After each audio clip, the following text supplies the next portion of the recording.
Hello everyone.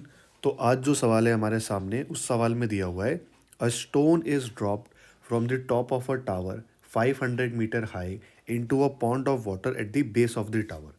मतलब ये जो स्टोन है, ये 500 हाई मीटर एक टावर से नीचे गिराया गया।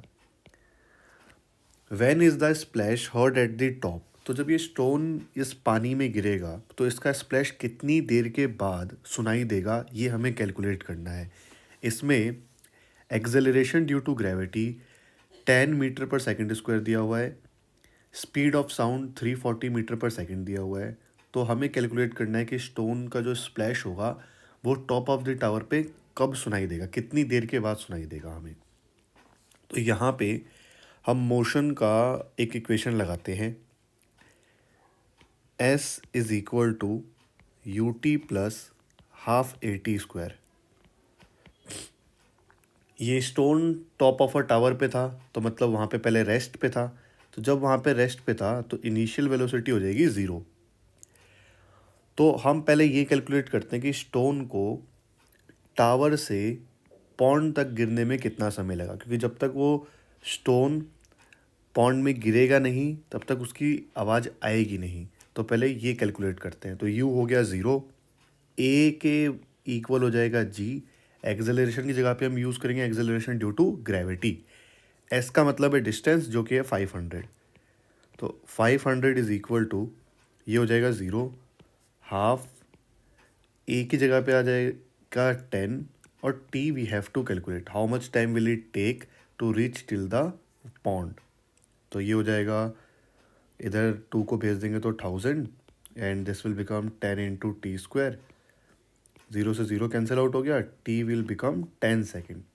इसका मतलब ये है कि स्टोन को वाटर तक पहुंचने में 10 सेकेंड लगेंगे।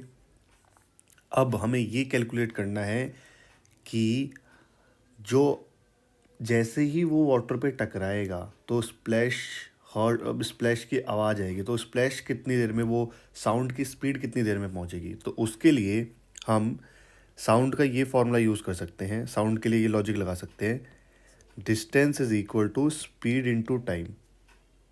डिस्टेंस है 500 मीटर, साउंड की स्पीड है 340 मीटर पर सेकेंड। यहाँ से हम टी कैलकुलेट कर लेंगे।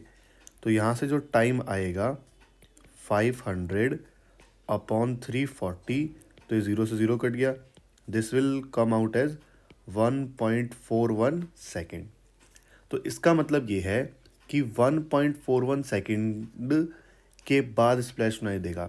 लेकिन हमें निकालना है कि जब हमने स्टोन छोड़ा उस वक्त से लेकर जब वो नीचे टकराया उसके बाद स्प्लैश कब सुनाई देगी हमें। तो टोटल टाइम जो हमें